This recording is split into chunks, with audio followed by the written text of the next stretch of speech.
Allah. Oke. Hadirin Iwatul Iman, selain Nabi Musa, Nabi Ibrahim adalah nabi yang paling banyak dibicarakan di dalam Al-Quran, di banyak surat. Barangkali ini bagian dari jawaban atas doa Nabi Ibrahim yang meminta waj'ali lisana sidqi mutaakhirin. Ya Allah, viralkanlah saya di kemudian hari. Apa yang saya lakukan dan apa yang saya gagaskan. Dan itu memang viral di berbagai surat. Hadirin, telah sering kita dengar paparan mengenai gagasan-gagasan Nabi Ibrahim alaihissalam dan juga perilakunya. Usulan-usulannya memang banyak yang seperti kontroversial kalau dilihat dari seorang hamba. Tapi itulah Nabi Ibrahim yang digambarkan oleh Allah karakternya yang demikian. Dan itu bagian dari ujian-ujian kehidupannya. Dan yang fenomenal dari Ibrahim itu adalah permintaan spontan ketika beliau dilantik sebagai imam manusia. A'udzubillahi minasyaitonirrajim. Wa idibtala Ibrahim bikalimati rabbuhu fatammahunna. Qala inni ja'iluka linnasi imama wa min dzurriyyati. Nah, jadi ketika Allah melantik beliau sebagai aku lantik kau sebagai imam manusia, spontan saja Nabi Ibrahim, keturunanku juga. Jadi jangan hanya saya ya Allah yang jadi pemimpin itu, keturunanku juga. Anak-anakku, cucu-cucuku, semua keturunan jadi imam juga lah. Mumpung Allah baik ini, jadi usulan diajukan, mumpung ada kesempatan. Nah, Allah juga it's okay, tidak, ya no problem lah dengan usulan Nabi Ibrahim itu. Ya. Hanya di akhir ayat kan disebutkan la yanalu ahzi zolimin. Tapi Allah tidak memberikan garansi kepada keturunanmu yang zolim. Jadi bukan urusan keturunan dan bukan keturunan, tetapi urusan dolim dan tidak dolim mengenai keberlanjutan kepemimpinan itu. Nah, bukan hanya Nabi Ibrahim yang direkam oleh Allah di dalam Al-Quran. Begitu juga Nabi Zakaria dengan keadaan kepala telah menyala, tulang telah melela, tapi tak pernah jeda berdoa. Meminta kepada Allah, Robi waj'al nih, miladungka waliya yarisuni wa yarisu min al Yakub waj'alhu Robbi radiya. Jadi Nabi Zakaria juga meminta, ya Allah, kirimkanlah seorang anak yang akan menggantikanku, mewarisiku, mewarisi risalah aku dan mewarisi risalah Nabi Yakub. Dan jadikanlah dia orang yang engkau ridhoi. Jadi para nabi memang berharap keturunannya juga memiliki posisi yang sama. Minum dulu. Bahkan bukan hanya para nabi, kita juga ketika berdoa berharap keturunan menjadi imam. Sebagaimana digambarkan di dalam surat Al-Furqan ayat 74. A'udzubillahi minasyaitonirrajim. Rabbana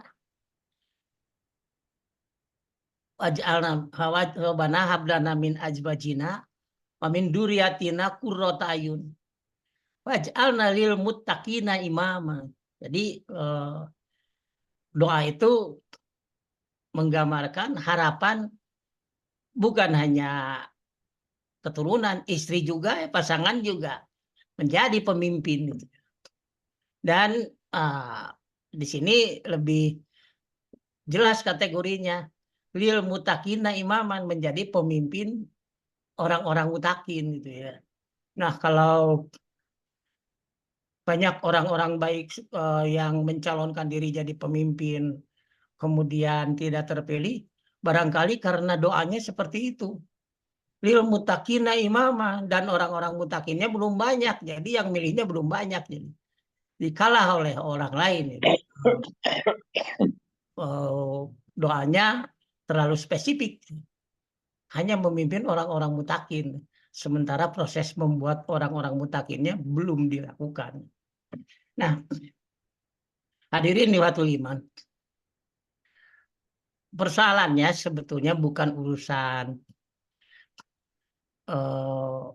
mengapa kita harus memiliki cita-cita, memiliki generasi yang bisa mewarisi dan meneruskan.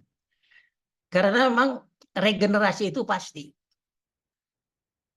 Regenerasi bisa karena periodisasi, bisa karena mati, atau bisa juga karena diinterpelasi.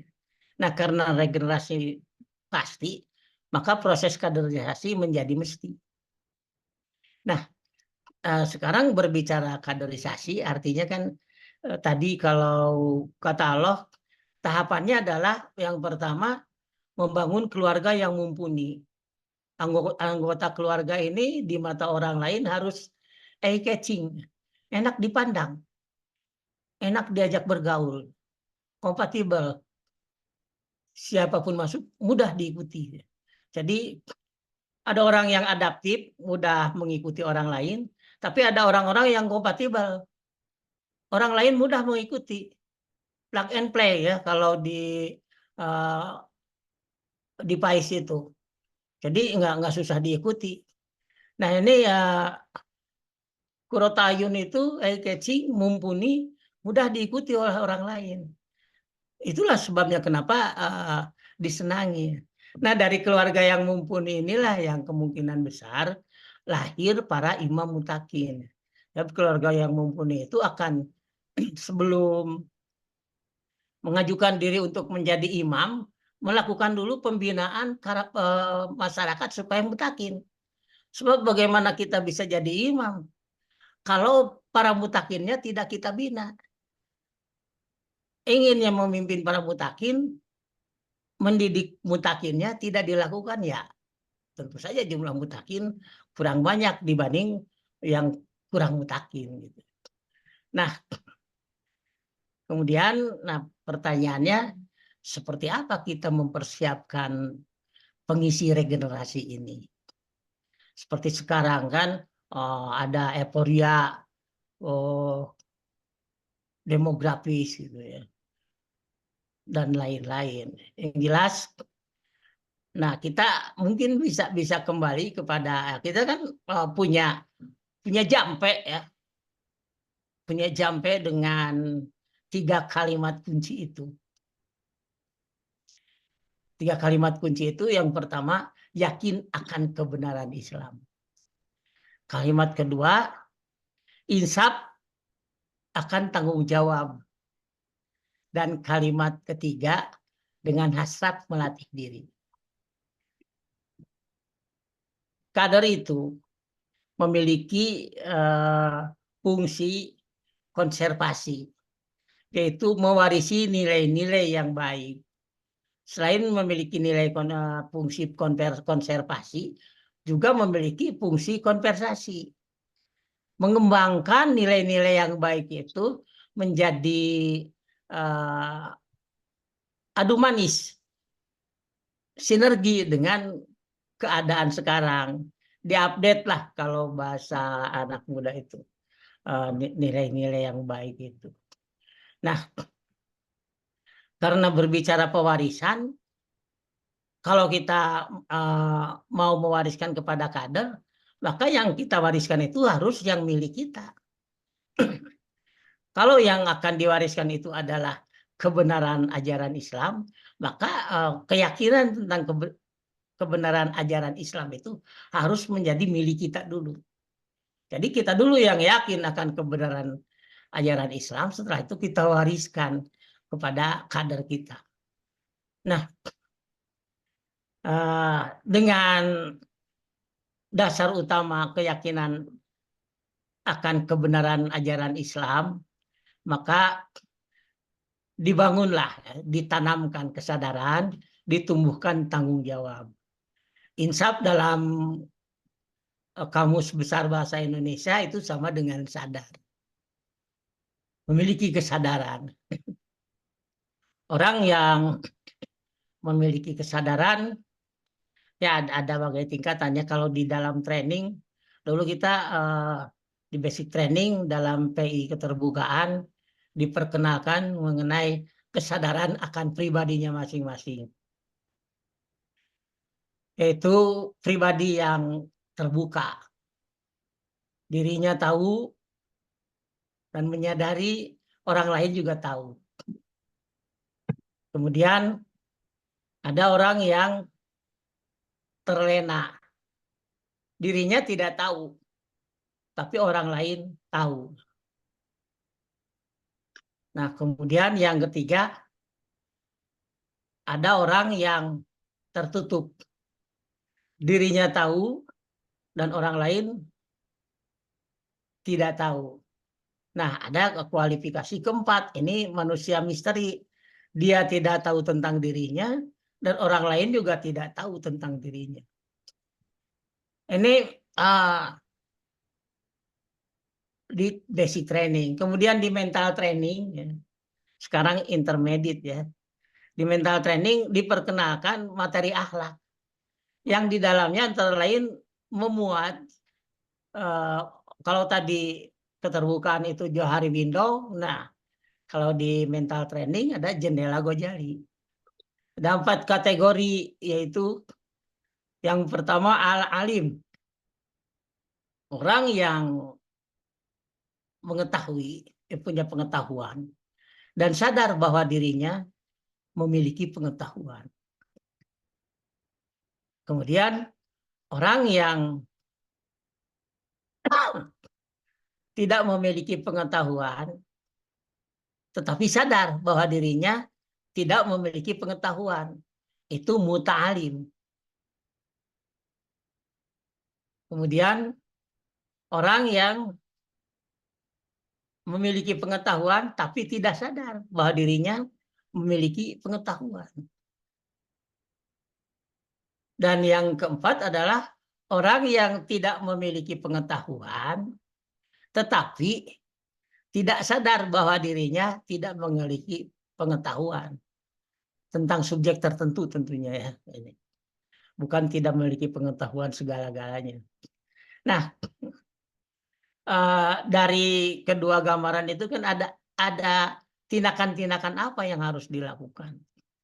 Kalau yang kualifikasi 1, yang terbuka dan yang alim itu it's okay. Jadi ada pekerjaan, ada program langsung dilaksanakan. Nah, kualifikasi kedua ini butuh pelatihan keterampilan, butuh vokasi. Tidak susah. Seperti di kualifikasi lain, ada orang yang punya potensi, ada orang yang punya kompetensi di kualifikasi pertamanya, kemudian memiliki motivasi. Jadi kompetensinya tinggi, motivasinya kuat. Ada orang yang motivasinya kuat, kompetensinya rendah. Ada orang yang kompetensinya tinggi, motivasi rendah. Ada orang yang kompetensi rendah, motivasinya lemah. Nah, untuk yang kompetensi tinggi, motivasi kuat, ya tinggal digambarkan pekerjaannya, program berjalan. Yang kedua, yang memiliki motivasi kuat, tetapi kompetensinya lemah, ini mudah, tinggal dibimbing keterampilan, langsung jalan. Nah, biasanya yang agak susah itu memberikan pembinaan kepada kualifikasi 3. Kualifikasi yang punya yang punya pengetahuan tapi tidak sadar dirinya tahu, orang yang punya kompetensi tinggi tetapi motivasinya lemah, orang yang tahu dirinya tetapi orang lain tidak tahu. Nah, kualifikasi ketiga ini pelatihannya pelatihan motivasi, jadi lebih susah. Kalau kualifikasi 2 kan hanya dilatih tentang keterampilan, program go on. Nah, yang ketiga butuh pekerjaan yang lebih susah. Itulah kenapa training itu lebih mengutamakan penguatan motivasi. Sebab banyak orang yang berkemampuan tapi malas. Dia tidak terlibat dalam proses penyelesaian masalah. Padahal kalau kita kembali kepada tadi alasan yakin akan kebenaran ajaran Islam, maka seseorang itu ya akan terlibat dalam proses penyelesaian masalah. Nah, yang ketiga ini butuh pembinaan yang lebih keras, ya, lebih serius lagi, karena yang harus dibangun adalah motivasinya. Dia itu cerdas, bisa menilai orang lain, hanya agak malas ketika diajak beraktivitas. Kan ini lebih parah ya, seperti ya Asep Effendi misalnya di kantor melihat orang lain kerja itu, kemudian ya Maulana ngetik salah, lagi nanti Asep berkomentar, Mol, yang namanya surat itu kalau nggak salah dimasukkan ke amplop ya, bukan dimasukkan ke tong sampah. Ya yang ngetik kan ya salah, kesal tapi ya gimana. Nanti komentarnya, Mol, itu kemarin aku ke sini ini di dalam gelas itu ada kopi ini penuh. Kemudian kemarin sore tinggal gegedohnya itu ya. Tinggal sedimentasinya itu gelas ini. Nah, sekarang kemudian tadi malam ini gelas sudah jadi asbak penuh dengan puntung. Nah, ini pagi ini aku ke sini. Ini gelas sudah jadi sarang kecoa. Ada jadi banyak muatannya ini gelas nih. Dan dia berkomentar padahal tinggal bawa aja itu gelas ke dapur selesai. Nah, ini orang-orang kompeten dengan motivasi rendah itu ya dia pintar memilih diksi, enak bernarasi gitu ya. Nah, tapi kan nggak bisa juga kita tinggalkan. Ya itulah butuh pembinaan motivasi. Dan kualifikasi keempat, yaitu kalau menurut Imam Ghazali kan al-jahil. La adri wal adri bila adri.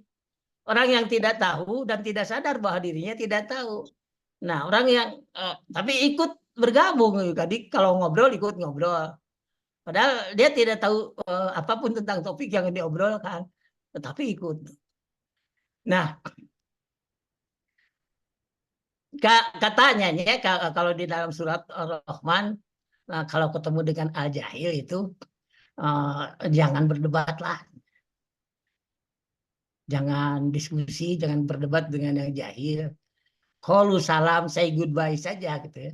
Fa in khotobatu jahilun, qalu salam, say goodbye saja. Nah, ada yang menerjemahkan begitu.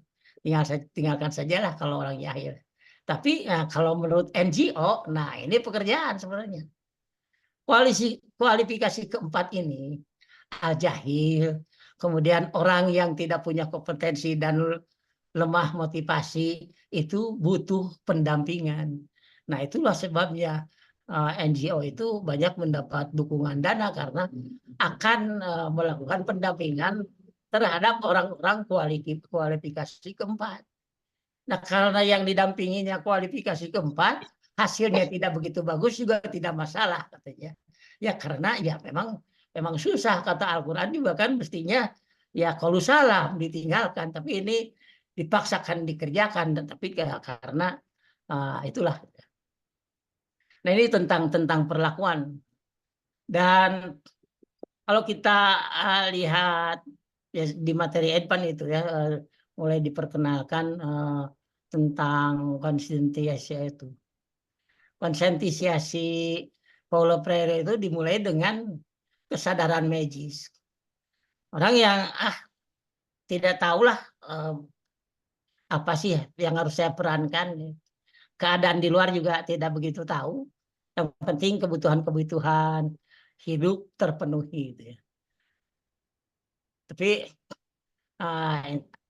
ini kualifikasi keempat gitu ya kalau di tempat di jendela-jendela lain. Nah, yang keduanya agak bagus sedikit. Dia tahu ada kebobrokan, ada malapraktek dan lain-lainnya. Tapi merasa tidak berdaya. Sehingga ya biarkanlah. Biar Allah lah yang mengubah. Toh kalau manusia tidak melakukan perbaikan, nanti Allah juga memperbaikinya. Ketika manusia membuat kerusakan-kerusakan seperti di pantai di Aceh dulu ya, dan orang-orang tidak peduli dengan keadaan itu, dikirim tsunami, sekali tsunami sekarang pantainya bagus lagi. Jadi ya biarlah, serahkan saja kepada Allah gitu ya. Orang-orang sudah mulai merusak lingkungan, pohon-pohon sudah rusak, nanti satu gunung meletus, tanah-tanah subur lagi kan. Kemudian juga jadi ya jadi begitulah ya. Serahkan saja kepada Allah, toh Allah akan memperbaikinya dengan bencana-bencana kan. Rumah-rumah yang jelek yang banyak dibangun di sempadan sungai nanti juga dikirim banjir bandang, rapih lagi. Jadi Allah punya cara untuk merapihkan dunia ini, antara lain dengan mengirim bencana-bencana seperti itu. Dan memang iya, pemerintah memperhatikan, melakukan perbaikan-perbaikan, dan memang jadi rapih lagi. Ini yang kesadaran naib, merasa dirinya doib, lemah, sehingga ya terserahlah demikian ya. Kemudian, nah baru yang ketiga, kesadaran kritis. Mulai melakukan tatapan-tatapan. Nah, kesadaran kritis ini ya apa yang salah pada diri sendiri. Oh, saya ada kekurangan, maka saya harus melakukan perubahan. Seperti itu ya. Jadi kesadaran kritis itu mulai ada tumbuh tanggung jawab. Nah, kalau kesadaran disertai dengan tanggung jawab, maka kehendak untuk melakukan takdir menjadi kuat. Kesadaran di satu sisi, tanggung jawab di sisi lainnya akan mendorong seseorang itu untuk beraktivitas, untuk berperan serta, untuk berprakarsa dalam pengambilan keputusan dan dalam penyelesaian masalah. Ketika seseorang merasa harus ikut bertanggung jawab, ikut menyelesaikan masalah, maka dia menyadari harus punya kompetensi. Dan tuntutan memiliki kompetensi ini akan mendorong dirinya untuk melakukan taghyir, mengubah dirinya menjadi lebih mampu, mengubah dirinya untuk lebih siap menghadapi masalah-masalah lainnya. Nah, itulah sebabnya pentingnya menanamkan kesadaran dan menumbuhkan tanggung jawab. Sebab orang yang memiliki kesadaran dan tanggung jawab akan membina dirinya, akan memiliki hasrat untuk melatih diri. Apa masalah yang dihadapi? Dan apa kompetensi yang harus dimiliki? Selesaikan satu masalah, hadapi masalah yang lebih tinggi lagi, terus bertahap. seperti halnya kader yang belajar berorganisasi. Mula-mula jadi pengurus komisariat, memahami permasalahan tingkat kabupaten, dan menyelesaikan masalah-masalah yang ada di tingkat kecamatan. Kemudian naik jadi pengurus daerah, memahami permasalahan yang ada di tingkat wilayah, dan mampu menyelesaikan permasalahan yang ada di tingkat kabupaten. Kemudian naik dari pengurus wilayah, memahami permasalahan tingkat nasional, dan mampu menyelesaikan program-program dan permasalahan di tingkat wilayah. Naik lagi jadi PB, mampu memahami permasalahan dunia dan mampu menyelesaikan permasalahan-permasalahan di tingkat nasional. Jadi tobakon antobakin. Demikian ya di dalam surat Al-Insyikok. Latar kabuna tobakon antobakin. Jadi secara bertahap. Pengalaman berstruktur itu mendorong orang-orang memiliki kemampuan menyelesaikan masalah secara bertahap, berjenjang. Nah, lalu apa yang harus diselesaikan? Dan kenapa harus berlatih? Ya kembali kepada kesadaran lagi. Yang pertama, tentu saja kesadaran dan tanggung jawab sebagai hamba Allah. Nah, orang yang sadar sebagai hamba Allah, yang menyadari bahwa hayatuna kulluha ibadah. Seluruh hidup ini untuk beribadah. Dan ibadah apapun seperti saum, di akhir ayatnya lahalakum tattaqun.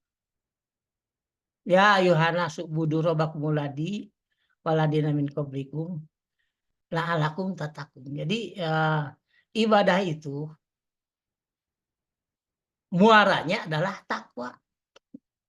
Nah, kesadaran sebagai hamba Allah tentu saja akan terus beribadah, semua kehidupannya itu untuk beribadah dan bertakwa kepada Allah. Kemudian indikator ketakwaan itu menurut Allah, mayatakillah yaj'alahu mahrojan wa yarzuquhum min haitsu lam yahtasib. Indikator seseorang itu bertakwa, indikator seseorang itu beribadah sebagai mestinya adalah terlibat dalam proses penyelesaian masalah. Dimudahkan mendapatkan solusi. Jadi semakin bertakwa seseorang, semakin terlibat dalam penyelesaian masalah. Dan ada jaminan. Penyelesaian masalah itu kan biasanya dengan program, dengan aktivitas.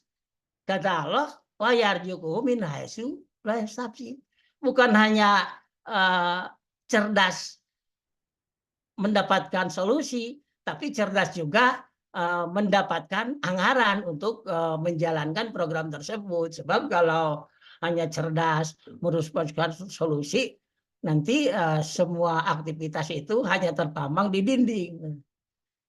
Just hanging on the wall as the chart gitu ya. Jadi hanya diagram-diagram yang ada di dinding saja gitu ya. Nah, jadi kita tinggal bertanya, sejauh mana kita terlibat dalam penyelesaian masalah? Mungkin seperti itulah tingkat ketakwaan kita. Dan sejauh mana dan sebanyak apa anggaran yang diberikan untuk membiayai, ya Allah memberikan rezeki untuk membiayai program kita, ya mungkin seperti itulah tingkat ketakwaan kita. Nah, hadirin ikhwatul iman, ini setelah kesadaran sebagai hamba Allah, ada kesadaran sebagai bagian dari universum, bagian dari alam. Nah, tentu saja sebagai bagian dari alam, tugas Allah kan sudah mengamanatkan kepada kita. Saharolakumus samawati wal ardh. Allah itu telah menundukkan apa-apa yang di langit dan apa-apa yang di bumi. Sahara lakumul bahr wal bahr, menundukkan apa-apa yang di laut dan apa yang ada di bumi. Maka ya kita punya amanat berat dan punya amanat besar untuk mendayagunakan potensi alam ini. Kalau sudah menyerahkan potensi langit, kemudian manusia memanfaatkan langit itu, memanfaatkannya lebih ringan kalau rezeki dari langit ya. Air kan tidak usah menggali, tinggal siapkan ember, banyaklah air terisi. Kemudian menyampaikan pesan kalau lewat udara kan mudah. Coba dulu kalau kita kirim surat lewat pos, sudah bayar perangko lama lagi. Sekarang oleh Allah sudah ditemukan apa yang dikatakan oleh Allah, berkah Pisamawati, jadi bukakan berkah dari langit. Ya emang di langit rezekinya lebih mudah, lebih murah. Dengan menggunakan kuota, maka kita bisa mengirim email, bisa mengirim buku. Saya kirim buku sehari itu 3 buku sampai 4 buku dalam waktu sebentar, itu ke banyak grup sampai gitu ya. Jadi itu rezeki di langit ya, berkah di langit ya. Hanya sayang kita terlambat ya, karena mungkin menurut Allah itu Korea gitu kan. Kalaulah penduduk Korea ini takwa gitu ya, maka dibukakan pintu berkah dari langit dan bumi gitu ya. Nah sekarang yang banyak mendapat keuntungan itu orang Korea ternyata ya, menjual HP-nya. Nah kita hanya menjadi counter pulsa saja gitu ya. Mudah-mudahan ke depannya begitu. Nah kemudian di dalam surat Al-Mulk disebutkan juga, waladi jalal abdo dalula, bumi ini fasilitas buat manusia. Ada hutan, manfaatkanlah kayunya, pelihara kelestariannya. Ada barang tawang, ambillah, ya kan, disepamsu di mana kibiha. Coba disuksuk, diaprak, susuri sampai ke tempat-tempat. Bang, punten maaf ke mute di.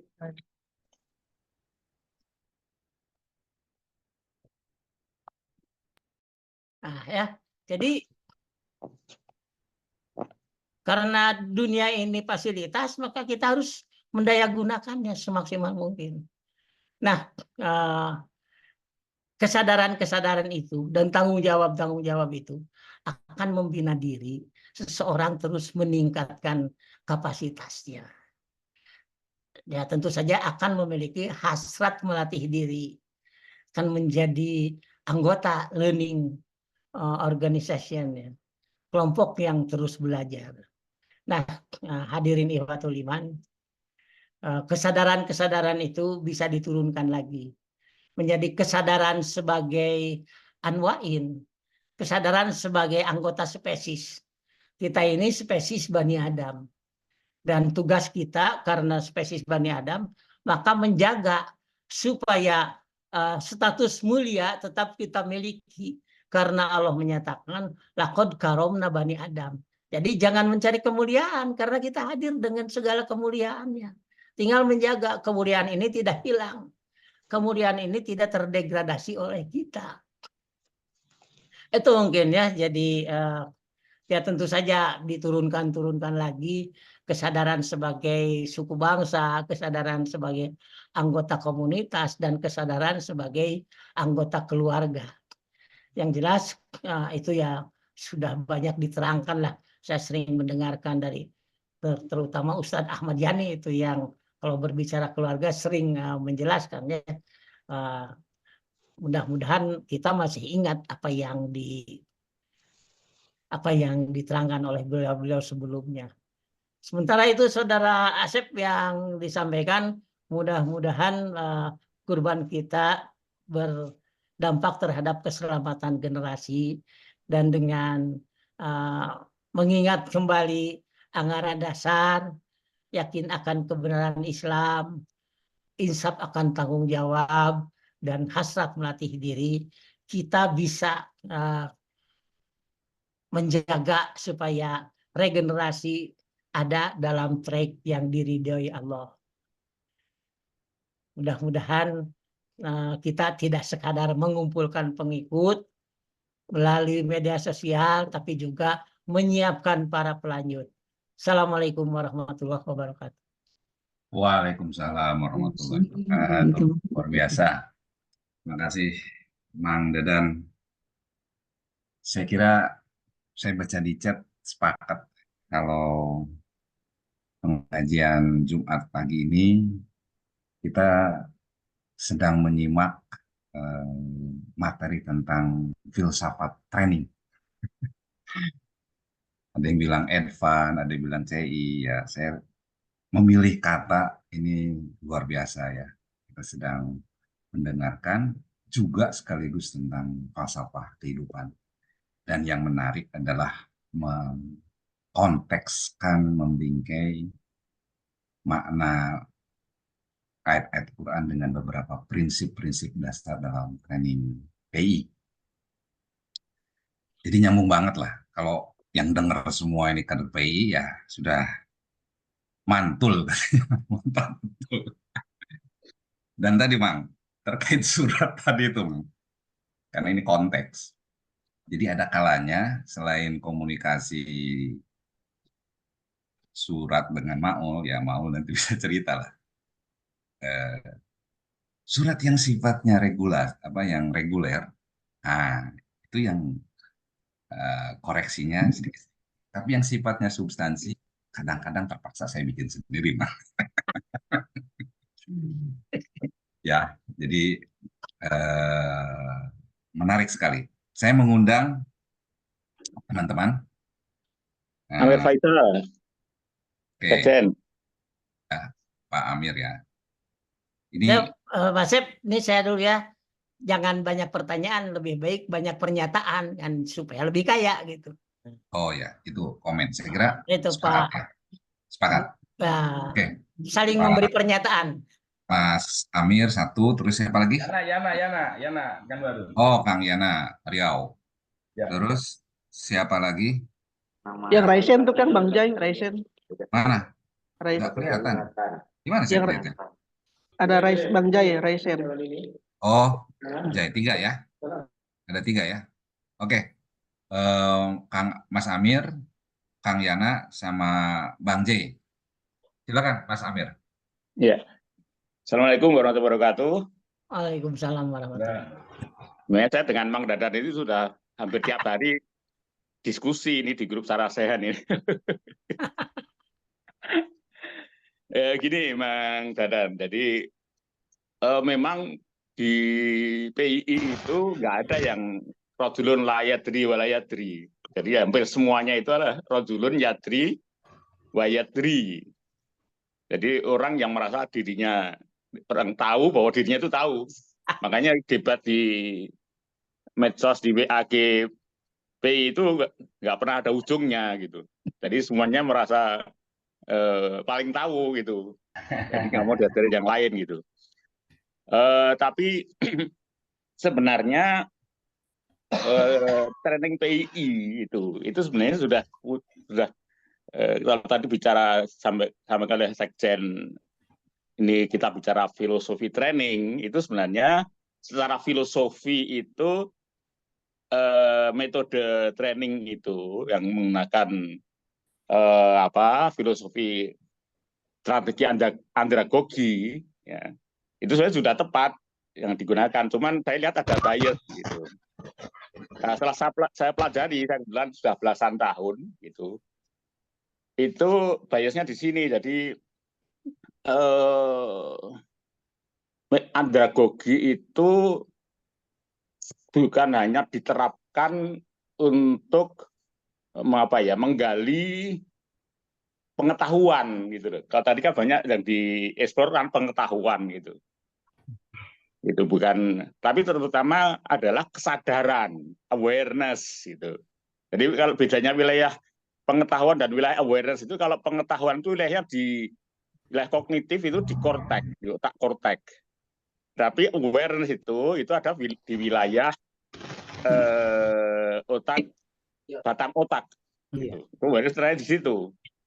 Nah, proses training kita ini kita banyak di wilayah korteks itu pengetahuan gitu. Maka debat di PI itu lebih banyak di teori gitu, di teori bukan di kesadaran.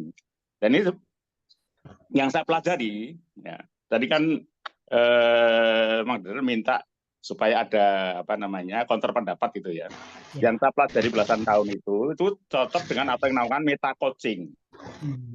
Meta coaching itu foundernya adalah Michael Holtz. Ya. Dia membuat meta coaching dan neurosemantics. Nah, di dalam meta coaching ya, yang juga sebenarnya diterapkan di PI itu, tapi di PI itu bias.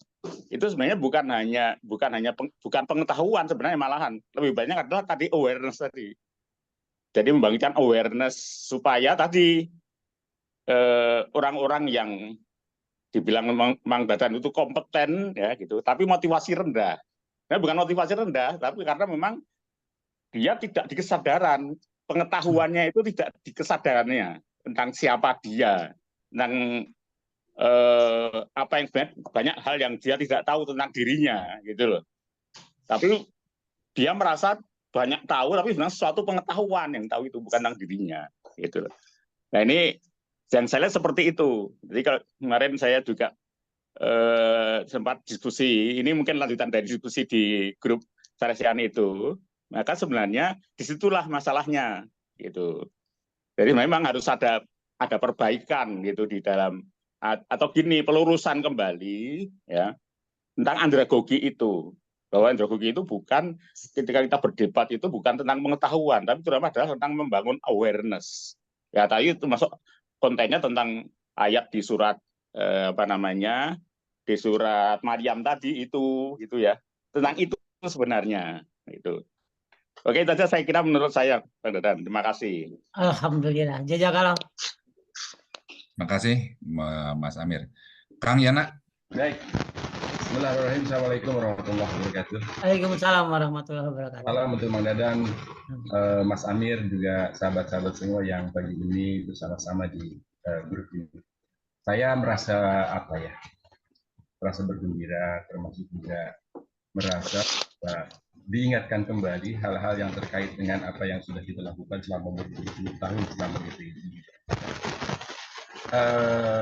Persoalannya adalah barangkali seperti ini, membangun kesadaran tentang sikap kader, gitu loh, tentang sikap kader. Barangkali kader-kader PI adalah kader-kader yang paling sadar ketika dia, ya tidak semua tentu, ketika dia berkomunitas dimanapun, atau ketika dia sendiri, dia akan mencari komunitasnya yang sefikroh dengan dia. Ini yang menarik, yang kita dapatkan selama di PI.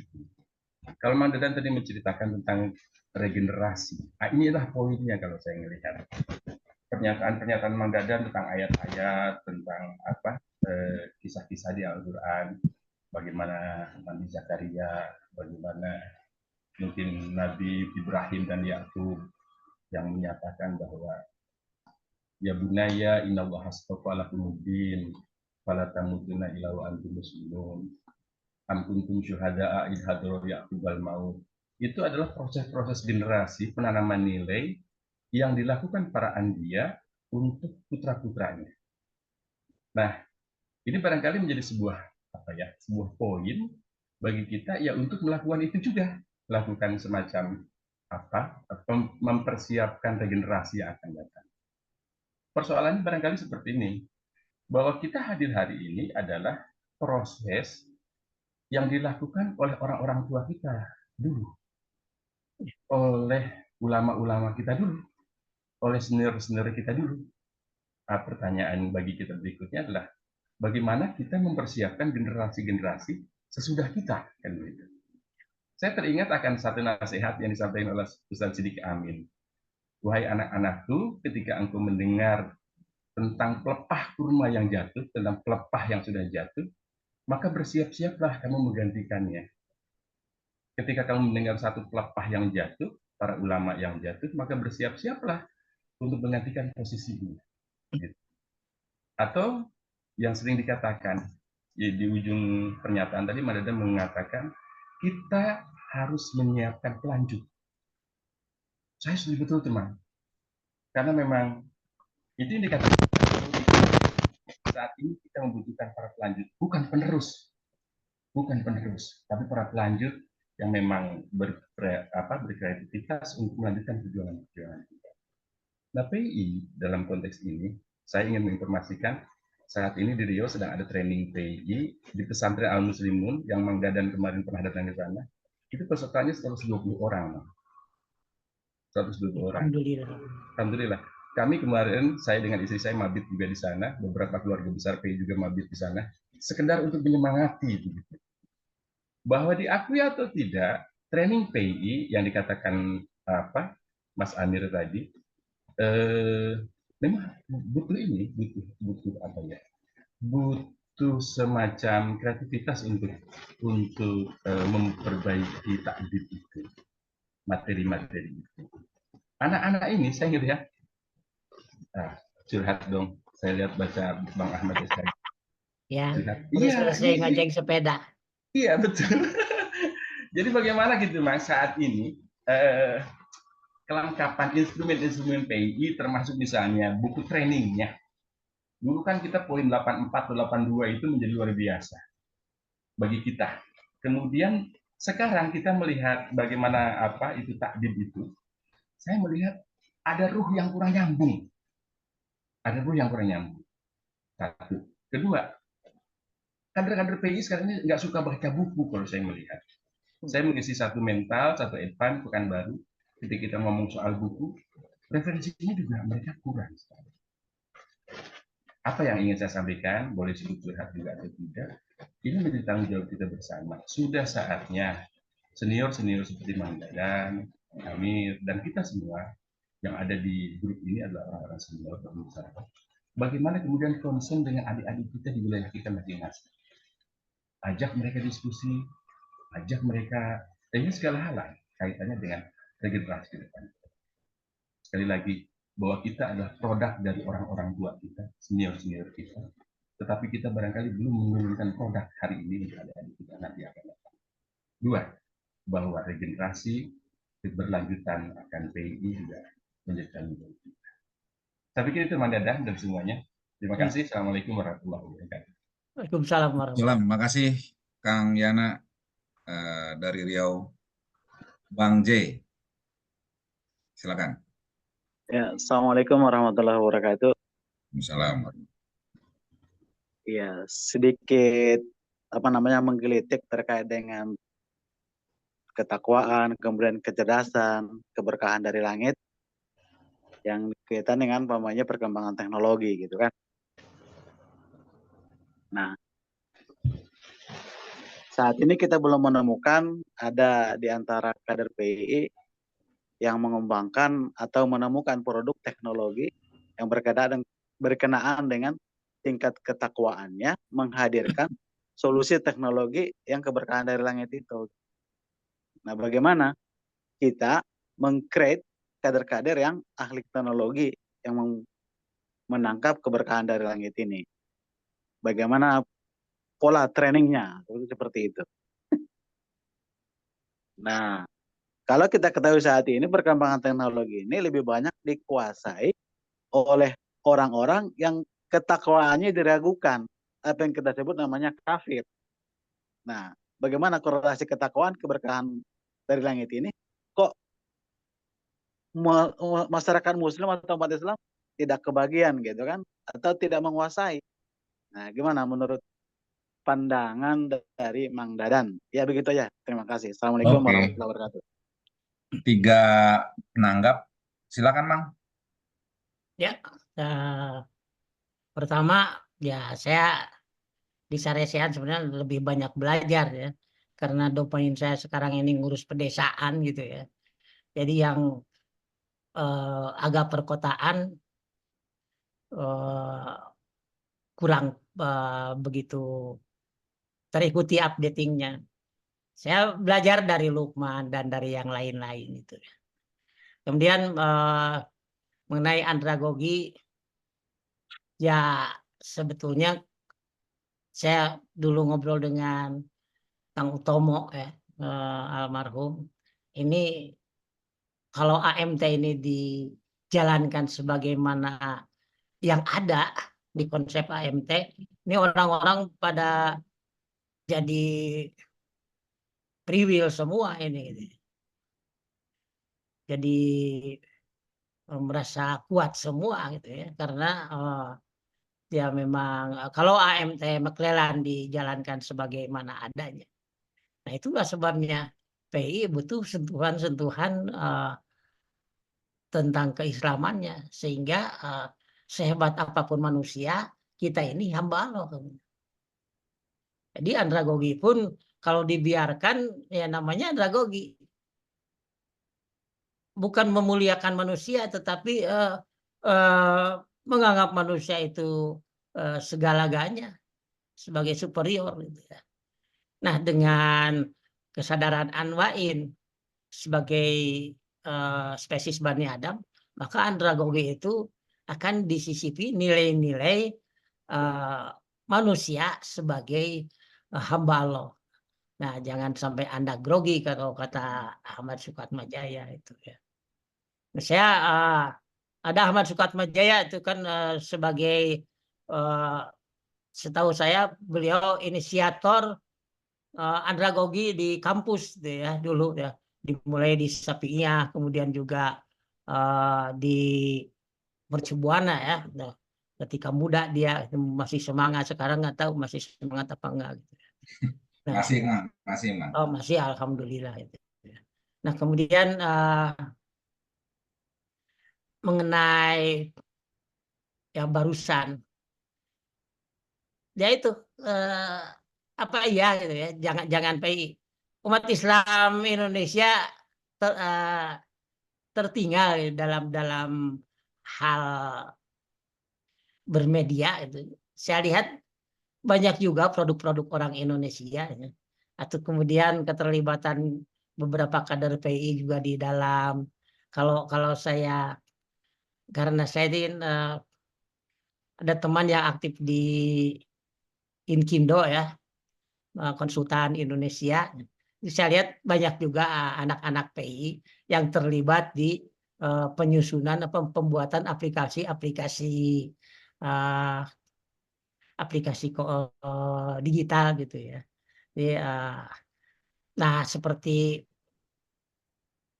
lulusan mantan-mantan PB yang baru-baru saja cukup ada 7 yang saya tahu ya. Jadi ada sebenarnya tidak terlalu tertinggal PI juga di dalam proses aplikasi, bukan hanya mengikuti apa yang ada, tetapi juga mengembangkan apa yang ada pada dirinya.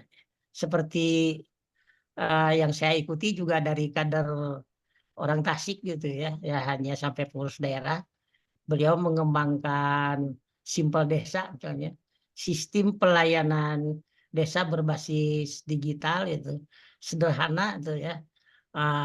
Saya belajar dari beliau tentang ini dan menjadi bagian dari proses sosialisasinya, Mapai Desa di tiap pulau gitu. Nah, adalah mungkin agak terlambat ya. Karena memang menyadari bahwa langit sebagai media komunikasinya juga kita agak terlambat. Maka keterlibatan secara fisik juga terlambat. Kemudian kalau ya Saudara Yana, ya bagaimana kita ke depannya, sebenarnya ya ada banyak pernah dibahas itu tentang bagaimana kita memanajemeni keluarga dulu. Misalnya tahun 79 ya, saya jadi SC konferensi wilayah dengan Saudara Fadilah almarhum. Itu membincangkan apa tema konferensi wilayah saat ini.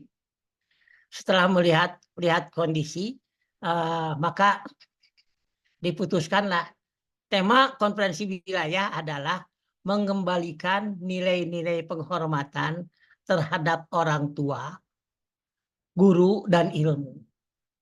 Karena saat itu ya seperti barusan kata Yana disebutkan, kesadaran membaca semakin kurang gitu ya, kesadaran berilmu makin kurang.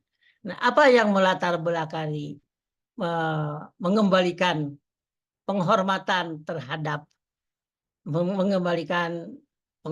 terhadap orang tua, guru, dan ilmu adalah karena pertama, orang yang birrul walidain itu akan bersikap baik terhadap manusia manapun. Jaminan dari Allah di dalam surat Maryam, barom biwalidayhi walam jakun jabaron Asia. Jadi orang yang birrul walidain itu tidak akan pernah melakukan hal-hal yang tidak menyenangkan kepada orang lain. Jaminan Allah itu. Maka kalau kita ingin anak kita bersikap baik terhadap siapapun, berperilaku baik dimanapun, didiklah birrul walidain. Nah, pada saat itu ada kesadaran sudah mulai luntur birrul walidain. Maka tema konferensi wilayah adalah yang kemudian menjadi program kerja berikutnya, yaitu mengembalikan penghormatan terhadap orang tua, mengembalikan penghormatan terhadap guru, dan mengembalikan penghormatan terhadap ilmu. Itu yang melatar belakangi. Dan memang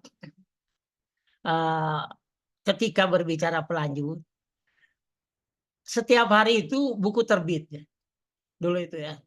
Dan setiap hari informasi banyak. Nah, saya kebetulan menjadi orang yang sering mendapat kiriman buku ya.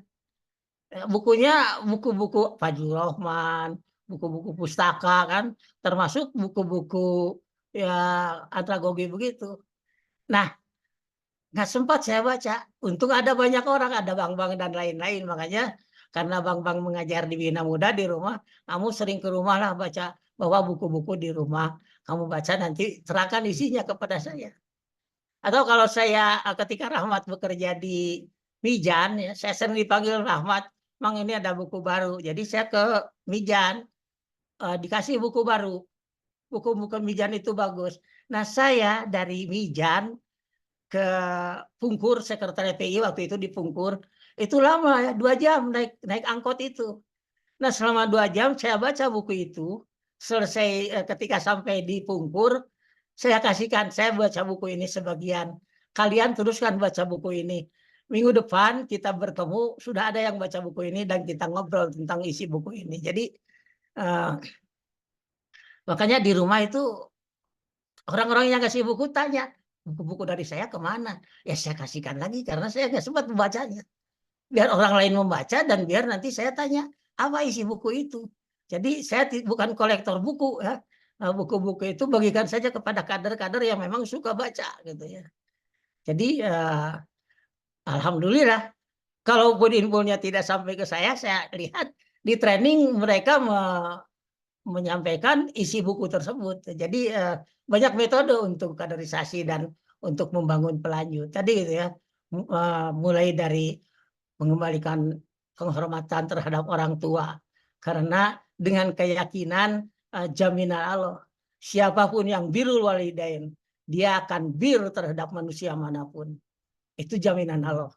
Maka itu saja yang kita lakukan terhadap keluarga kita. Kemudian ya kepada guru, ya udah gitu ya. Dan kepada ilmu tadi, kalau kita punya bahan ilmu, seperti buku dan lain-lain, ya bagikanlah. Kalau tidak dalam bentuk ceramah, ya bagikan bukunya langsung gitu ya.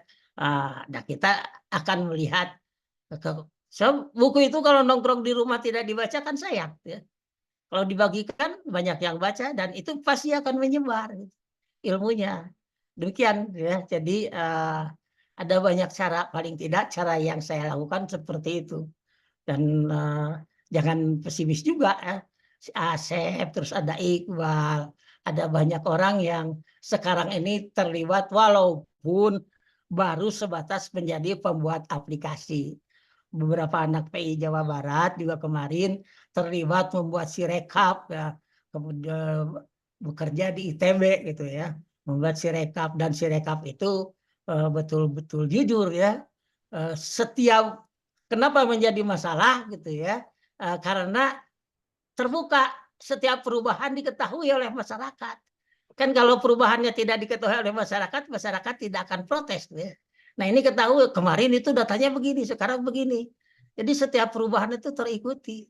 Makanya banyak yang protes itu ya. Jadi ada beberapa anak PI yang ikut juga bekerja kepada dosen ITB membuat sirekap untuk pemilu gitu ya. Jadi alhamdulillah kalau saya masih sering ngumpul dengan kader-kader gitu ya. Jadi rada mengetahui perkembangan siapa yang bergerak di konsultan, menyusun naskah akademik gitu ya. Siapa yang bergerak di konsultan pelatihan dan lain-lain. Kalau itu orang-orang Bandung. Demikian mungkin sementara Pak Sep ya. Siap, Mang. Oke. Ini waktu sudah jam 7.07, gimana? Lanjut? Ya terserah itu. Ya, kita lanjut Ya, ya. Ada kita beberapa mana-mana. concern. Nanti sebelum Pak Agil di chat room ini ada beberapa ya diskusi tentang kaderisasi sih ya.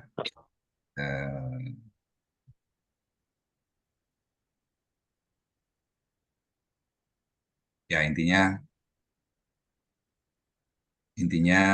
mendiskusikan tentang bagaimana training dan konteks kekinian dan review terhadap kualitas training ya.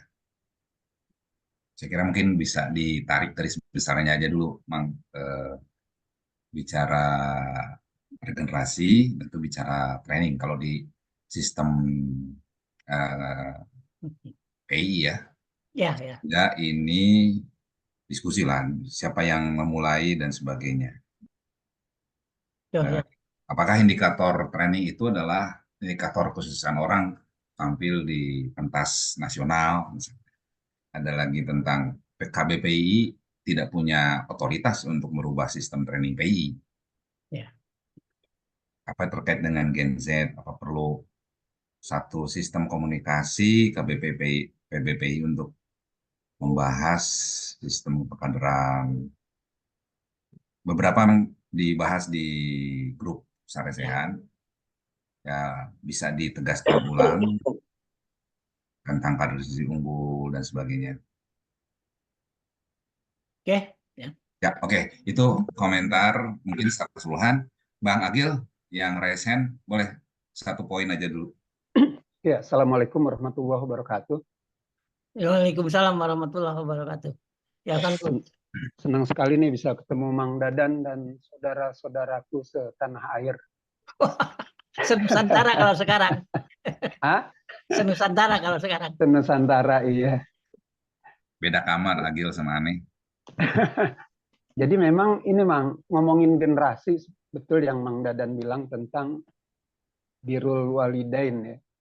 Jadi ingat omongannya Imam Ali, didiklah anak-anakmu dengan sebaik-baiknya pendidikan. Karena memang zamanmu itu akan sangat berbeda dengan zaman anak-anakmu. Makanya kenapa sih konsep training kaderisasi di PI itu selalu berubah? Karena memang pada waktu itu pengurus-pengurus PI menyadari bahwa konsep yang diterima di awal itu nggak bisa diterapin di generasi berikutnya. Ya. Makanya harus dibuat konsep-konsep terbaru. Saya melihat bahwa seperti Ta'dib. Ta'dib itu kan lahir dari era di mana masih telepon rumah ya. Jadi untuk menghubungi seseorang itu hanya bisa dihubungi lewat dari rumah ke rumah, dari kantor ke kantor. Dan itu butuh waktu yang lama.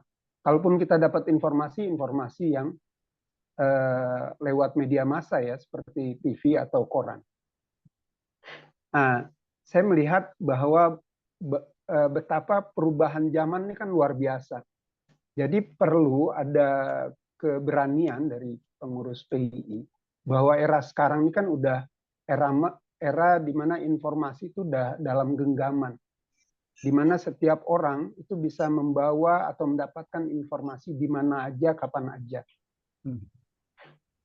Nah, jadi memang perlu keberanian dari pengurus PI sekarang untuk melakukan perubahan konsep kaderisasinya, disesuaikan dengan zaman ini.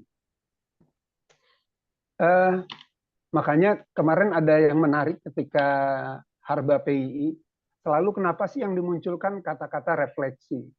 Refleksi itu kan bicara tentang masa lalu kan. Nah, mestinya itu yang dimunculkan adalah proyeksi. Bagaimana memproyeksikan PII di masa yang akan datang. Nah, pada dasarnya kita keluarga besar ingin banget bahwa PII tetap ada, tetap tumbuh, tetap berkembang, sehingga anak, ponakan, cucu-cucu kita itu bisa menjadi bagian dari PII. Tapi kalau misalnya kondisinya seperti ini, saya agak meragukan apakah PII masih akan ada atau enggak. Jadi sekali lagi perlu keberanian pengurus besar ya untuk melakukan perubahan besar juga. Jadi jangan sampai namanya pengurus besar, tapi yang dilakukan hal-hal kecil. Itu aja, Mang. Hatur nuhun. Kenapa, Hep? Ya, Pak Agil. Satu lagi deh, Bung Henry. Ya. Minangkabau ini nggak punya apa. Ya, salam, Bang Dadan, Bang Asep, dan Kang Agil.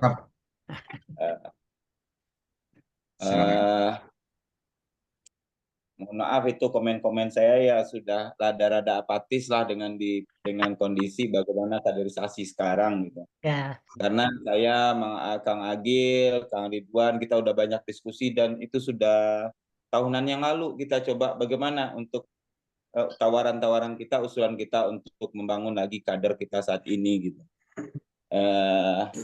Tadi udah 25 tahun loh gitu.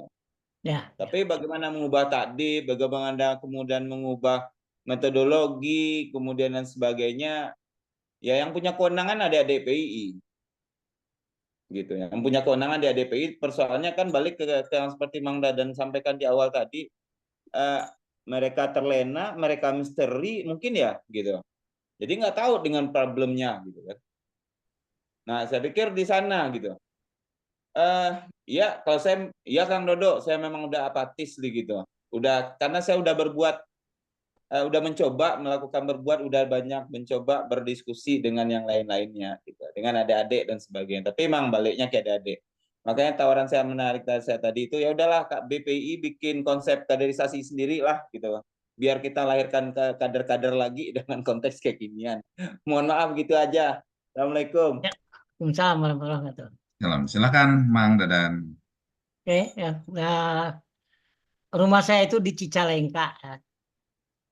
Jaraknya 30 km dari Sekretariat PII. Sekretariat PII di Stasiun Timur. Rumah saya luas, penghuninya ada 3. Saya, istri saya, dengan anak saya yang bungsu. Ada beberapa kamar di atas, ada ruang-ruang diskusi di bawah. Nah, pengurus wilayah PII itu kuliahnya di Unpad dan di beberapa perguruan tinggi, banyak juga di UIN. Ya. Nah, dari UIN, Unpad kan di Jatinangor, ITB ada yang di Jatinangor. Ternyata jarak dari kampus ke rumah saya itu lebih dekat dibanding jarak dari kampus ke sekretariat. Jadi sering sekali anak-anak wilayah ikut rapat, ikut diskusi di rumah, gitu ya. Nah, karena hampir setiap periode sering diskusi di rumah, jadi saya mengikuti bagaimana mereka berupaya mengembangkan diri, gitu ya. Kemudian termasuk juga sering pengurus besar ikut berkumpul di rumah atau berdiskusi dengan wilayah. Bukan apa-apa karena jaraknya tadi. Rumah saya lebih dekat dari kampus dibanding kampus ke sekretariat, dan pengurus wilayah itu banyak yang kosnya dekat kampus. Nah, kenapa saya optimis? Sebab mereka ya ketika merumuskan itu, saya pernah ini nggak ke keterlaluan gitu ya. Masa prabasic ya, prabasic ini anak daerah memberikan persyaratan peserta mengirimkan satu ungkapan melalui IG gitu ya. Terus ada persyaratan-persyaratan yang menurut saya itu agak berat, tetapi ternyata anak-anak SMP ya cucu saya mengikuti prabasic, menyelesaikan persyaratan-persyaratan yang harus membuka Google, membuka IG dan lain-lain. Oh, artinya memang mereka ada pada bidangnya. Kemudian optimisme saya itu dibangun oleh kenyataan kualifikasi mereka di dunia Islam juga lebih bagus. Saya ketika belajar ngaji di Darussalam Wanaraja Garut dulu, alif jabar A, alif GRI, alif PSU, gaya Iran lah, gaya Parsi ya, belajar ngaji itu. Kemudian anak saya belajar ngaji itu metode Iqra, cepat. Tahu bala-bala gitu ya. Lebih cepat. Saya lama itu sampai bisa lancar ngaji itu kelas 2 ya. Anak saya TK cucu saya, anak saya itu TK sudah lancar ngaji. Karena metode Iqra. Nah, sekarang cucu-cucu kalau berkumpul nih ya, apa yang mereka obrolkan? Kamu sudah hafiz berapa surat gitu ya. Jadi pertanyaannya sudah habis. Jadi saya optimis karena manusia-manusia sekarang, anak-anak sekarang memiliki bekal yang lebih bagus. Sudah tidak bicara lagi bisa baca Quran atau tidak. Tetapi ini anak SD seperti cucu ditanya oleh cucu yang lain, kamu hafiz berapa surat gitu ya. Ada yang hafiz 5 surat, hafiz 5 juz, hafiz 2 juz, tergantung kelasnya. Artinya dari sisi bekal manusia-manusia sekarang sudah lebih baik, terutama yang berkaitan dengan Al-Quran ya. Jadi tinggal sentuhan-sentuhan tadi. Bagaimana kita bangun tradisi sikap kompatibel. Mudah diikuti ya, sebab banyak orang-orang yang hebat tetapi tidak kompatibel, susah diikuti sehingga dia marah-marah atau mengeluh, saya itu tidak ada yang membantu. Bukan tidak ada yang membantu, standarnya terlalu tinggi. Jadi ketika ada orang yang membantu selalu tidak dihargai, karena orang lain membantu kan tidak seperti kita, tidak sehebat kita. Nah, karena tidak dihargai ya orang-orang lain juga menjadi malas membantu. Nah, kemudian tentang bagaimana membangun perbaikan training, kalau saya tidak pernah memberi saran harus begitu begini. Sekarang ini banyak pelatihan yang dilakukan oleh orang lain. Nah jadi kalau saya ada pekerjaan, ayo kumpul di sini. Ini saya ada training tentang desa, training tentang PPA ya, urusan anak dan lain-lainnya, bahkan termasuk training tentang lansia. Panggil saja pengurus wilayah yang ada di tempat itu. Misalnya kalau saya ada program di Sulawesi Selatan, ya panggillah pengurus wilayah, minta kirim anak-anak untuk jadi instruktur. Dan mereka, ini pelatihan yang dikembangkan sekarang, kalian jadi instruktur. Itu menjadi pengalaman untuk peningkatan kapasitas mereka di dunia training gitu ya. Dan jadi modelnya begitu. Jadi ajak mereka berkegiatan dan kasih honornya juga, jangan diajak kegiatan honornya nggak dikasih gitu ya. Jadi kan kalau misalnya kan ada pekerjaan, saya ada pekerjaan nih honornya 40 juta gitu ya. Saya kerjakan sendiri juga bisa. Tapi pesertanya 200, ini bukan training, namanya istighosah. saya kumpulkan anak-anak, ada 20 instruktur. Nah, peserta yang 200 itu dibagi 10 menjadi 20 orang per lokal, instrukturnya 2. Nah, uang yang tadi 40 juta kan dibagi-bagi, seorang 1 juta, masih ada sisa buat saya. Tetapi trainingnya bagus karena pesertanya per lokal 20 dan anak-anak mendapat pengalaman. Jadi banyak model, tetapi yang paling enak adalah model yang tidak mempagahan gitu ya, yang tidak menasehati, tetapi mengajak mereka terlibat dalam kegiatan-kegiatan kita, dalam kegiatan yang training-training yang telah diupdate. Seperti itu ya, seperti Oke. kata Isa gitu. Gitu mungkin Pak. Nah, kasih. Saya kira kalau kita buka diskusi ini bisa sampai jam 12 belum tentu kelar ya. Makasih semuanya, Mang Dadan, kita doakan tetap sehat. Amin.